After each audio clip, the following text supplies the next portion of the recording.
I am a 30 years old male, and I got married 2 weeks ago. I was married before, but it ended after I found out that my older brother Thomas, 34 years old, got involved with my first wife. It was devastating because we were close and had a great relationship.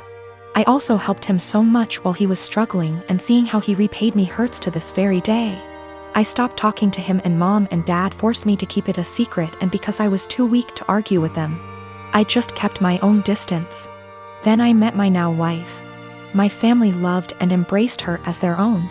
Mom and Dad treat her like a queen, which helped repair and solidified my relationship with them.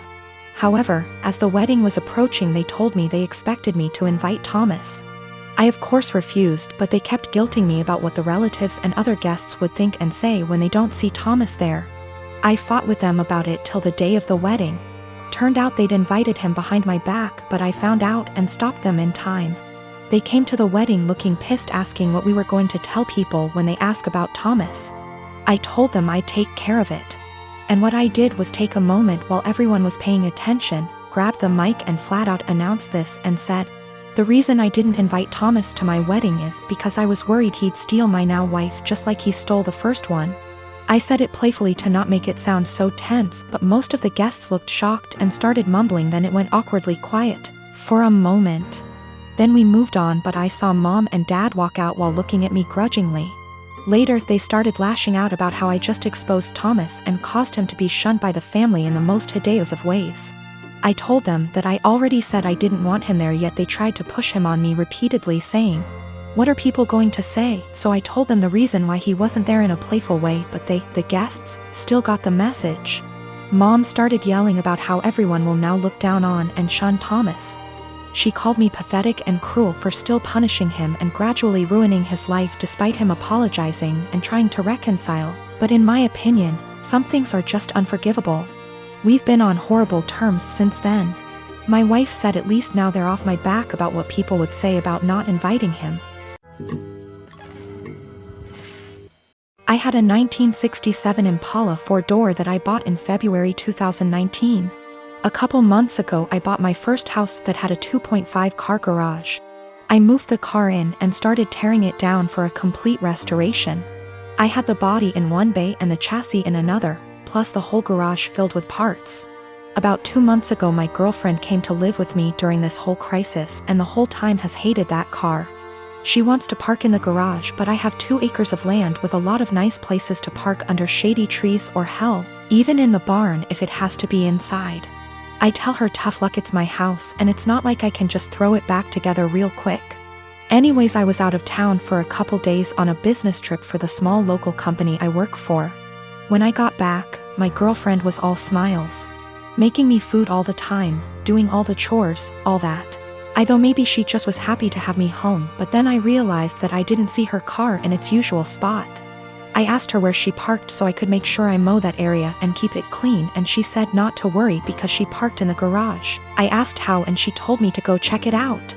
Turns out that while I was gone she hired some people to come over and move everything related to that car, including the drivetrain, body, and chassis and all parts, and take it to the local dump / scrapyard. I was absolutely dumbfounded. I had spent over $11,000 on that car, including new parts, services, and the car itself.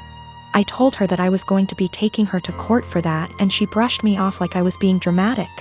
I told her that it's done between us and to pack her things and leave.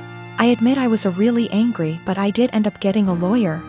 And as I have all the receipts for all that money spent, and I have her on my house's security cam footage letting the guys in and watching them take it all, I think I can win. Her family and friends are absolutely blowing me up, saying it's just a stupid old piece of junk, and that she cannot pay back all that money I spent, and that I should just let it go. But I have been putting all my time, effort, and money into that car for a year and a half now, and god damn it if I am not going to get justice for what she did. I got a call from her mom about 20 minutes ago, and she told me that I was ruining her daughter's life over a stupid car. I told her she ruined her own life. I've been gathering documentation and stuff, and I'm about to head down to the police station and file a report, as suggested by lots here. Went to the police station last night, was told to come back in the morning. Just got back and filed an official report against her for grand larceny and grand theft auto. I showed them all the receipts I had for the car and the footage of her letting the guys come and take it, as well as the title for the vehicle in my name.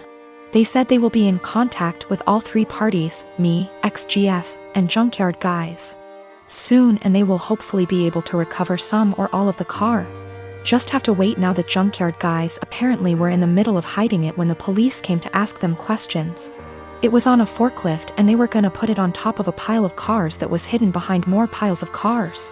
They said it was theirs and they had the title, but obviously didn't have the title for it, and since they matched the VIN on the chassis and body to the VIN on my title, it was obviously mine. I know at least one person there has been arrested. I think he was in the camera footage I talked about earlier, but if it was the boss or whomever, or even his specific charge. They also told me they would be looking into this specific junkyard for any other vehicles reported stolen. They said they haven't been able to get in contact with my ex just yet, but they're working on it. I'm just so glad they found my car. Luckily, I made quite an album of pictures detailing me tearing down the car, and so I can use that to prove what parts they had were mine, so I can hopefully get most or all of it back. Police haven't let me take it back home yet, as they say it is evidence or something, so hopefully I can get it back eventually. Thank you all so much for the support and advice. I have looked up career possibilities as a moving military girlfriend, maybe someday wife. My boyfriend really wants me to go with him, but I don't know if it's the best thing for me, career-wise. Currently, I'm in school, going for my bachelor's degree. I only have 2 years left, and after that, I plan on getting into law school. He's in the Air Force, stationed in Texas, which he's been here for about 3 years now. We have been together for 1.5. Knowing that he's going overseas, it's possible he'll be stationed in different countries for a few years. What's holding me back is my career. Law school isn't meant to be jumping around from country to country without knowing where you'll land permanently due to the bar exam. Also, we aren't married and I don't know if I should risk my career, which I've been very committed to being a lawyer, for a future that's a bit warped. I did see that I can become a programmer and it'll be versatile, but that's not what I truly want to do.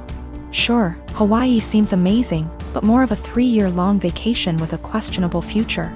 We both agreed that long distance wouldn't work since I would be all the way in Texas. Is it bad that I want to go but don't want to risk it all just to be put in a bad situation of misery? Also, if I do go, I'd have to transfer schools and go to school in Hawaii.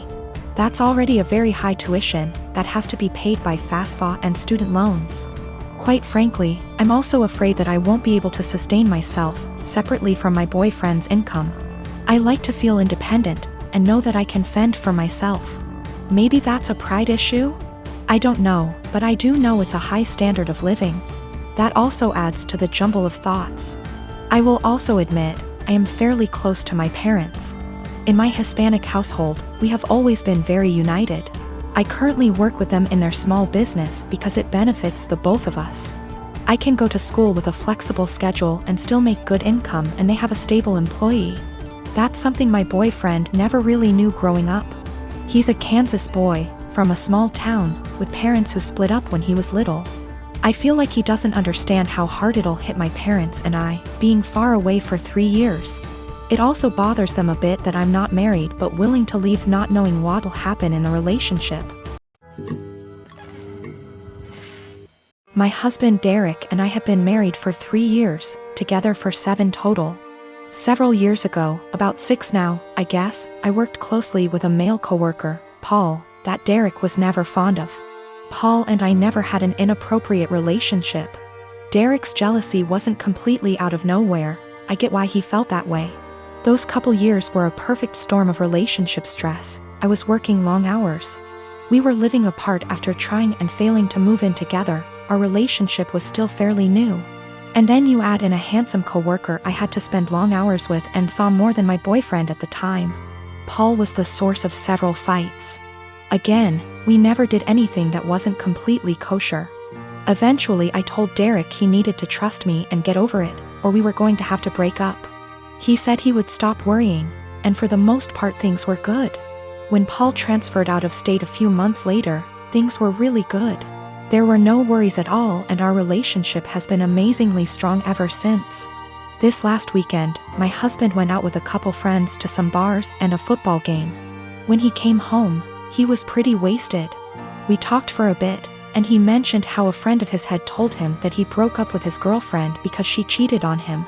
I commented on how that was a bummer and good for him for finding out before they got too serious. Derek, however, had a different take on it. He said it was a shame because they had seemed like a good couple, and if they really loved each other, his friend could move past the cheating. Just like he had with me. At first I thought my husband was admitting to cheating on me, and asked him what he meant. He told me he always knew that Paul and I had slept together at least once all those years ago. But he knew I was the one for him and forgave me. I told Derek that I had never so much as even hugged Paul, except maybe at his going away party, let alone slept with him. Derek sort of just patted me on the arm, said of course, and passed out. The next morning I asked him about the conversation and he said it was okay, he had forgiven me, it wasn't even an issue. I again stressed that I had never cheated on him with anybody and I needed him to believe me. He sort of did the same, of course you didn't, babe wink thing again, and went to work. Every time I've tried to talk to him since, he won't hear me out. I'm this close to losing it with him. I need him to know that I never cheated, and I'm hurt that he thinks I would do something like that. What do I do?